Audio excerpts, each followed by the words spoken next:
Então, vem dizendo para você que verdadeiramente a gente tem que buscar esse equilíbrio. Nós somos nova criação de Deus para viver eternamente. E o início é aqui, é nesse lugar que eu estou sendo treinado para que eu possa viver eternamente com o Senhor. Mas eu começo essa minha jornada aqui na terra. Eu tenho que ser feliz aqui na terra. Não é felicidade plena, é felicidade possível. Entendeu? Sobre a face da terra. Eu tenho que viver saudável sobre a face da terra. Eu tenho que fechar a boca. Eu tenho que obedecer. Eu tenho que ser alguém obediente para que eu possa seguir, obedecer às leis. Tanto as leis naturais como as leis sobrenaturais, as leis espirituais. Eu vou ter uma lei que eu não posso negligenciar, é a lei da semeadura. Aquilo que eu planto eu vou colher, aquilo que eu faço eu vou receber, ou de bom ou de ruim. Então, quer dizer, eu tenho que ter esse entendimento. Então, um cristão, que eu vou dizer que o tema é se um crente pode adoecer, se ele é crente, ele não poderia, porque pelas suas pisaduras fomos sarados. Eu estou falando só espiritualmente. Não, ele está falando no corpo completo. Ele não está falando. Agora, no mundo tereis aflição. A pessoa vai usar um monte de texto, tá? Mas essa aflição é na perseguição da igreja. Não tem nada a ver. Tu é perseguido? Não é. Então não é nesse sentido. Então as pessoas trazem os textos e justificam ele. Ou até pegam os karma dos espíritas, das situações. Ele vai pegar o karma. Não, foi Deus que me deu essa doença, agora eu tenho que suportar ela, que eu tenho que... Não, amado, ele não te deu doença. Tu já pensasse um pai dizer pro filho, olha, tu vai ser canceroso, tu vai sofrer por isso? Não existe isso. Um pai quer fazer isso para um filho? De maneira nenhuma. E se você é filho de Deus, por que eu vou ter que sofrer isso? Eu não tenho o quê? A minha mente está aqui, eu sou novo, eu não tenho que me conformar, eu tenho que ter um culto racional, eu tenho que buscar essa solução em Cristo Jesus. Na realidade, pastor, o senhor falou uma verdade aí, o texto, vamos voltar para o texto que você falou, que a gente tem que transformar pela renovação da nossa mente, renovação. É tipo assim, se eu vivia desordenadamente, por exemplo, o cara que corre no carro, ele tem que parar, porque ele está correndo perigo na moto. Se ele comia demais, ele vai parar, porque tudo vai atrair enfermidade, porque se ele cai, ele vai ficar enfermo. Aí é porque as pessoas, elas têm mania. Uma vez eu andando com um irmão amigo meu, ele diz assim, pastor Alexandre, eu vou lhe falar a verdade, o meu maior pecado, eu sei que é o meu pecado, é o trânsito, e isso pode me trazer um prejuízo muito grande, porque eu corro, eu passo sinal vermelho, e eu pode cruzar com um caminhão uma hora e morrer, não é verdade?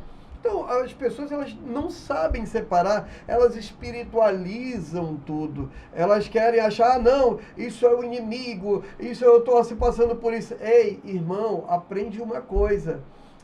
Eu vou falar uma frase que eu vejo daquele Paulo Vieira, disse, meus parabéns, você tem a vida que merece.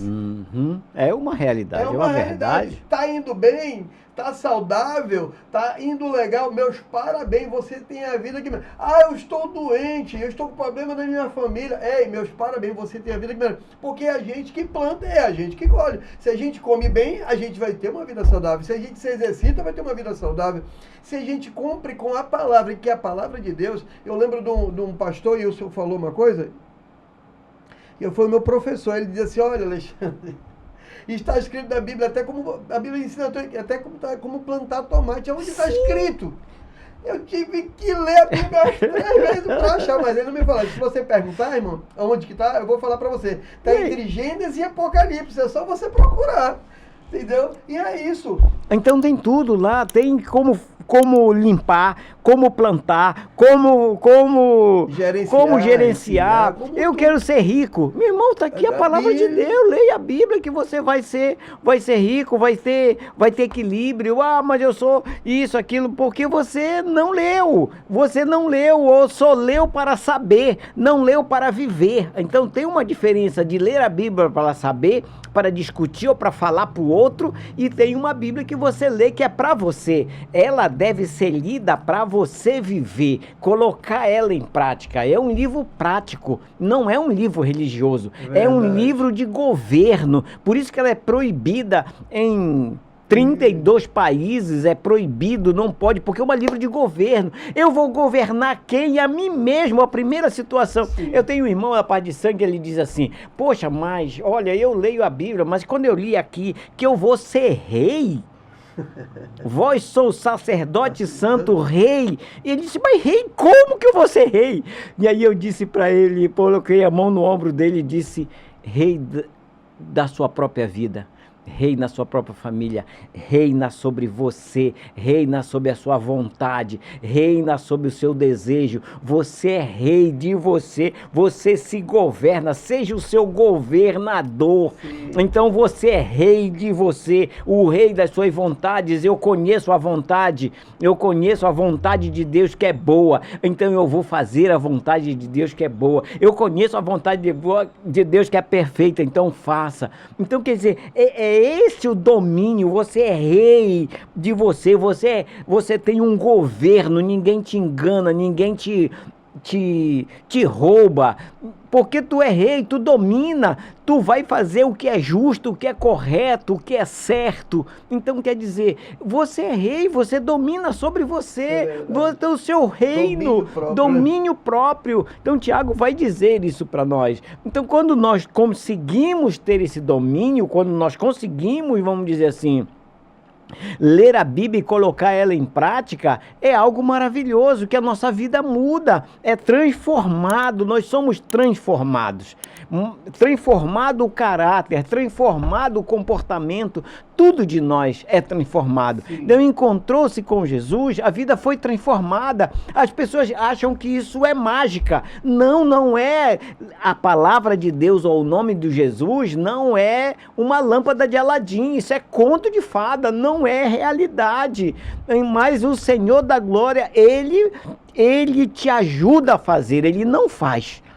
Na lâmpada do Aladim, tu tem 3 pedidos que tu pode fazer lá e pedir e realizar. Na palavra de Deus é diferente.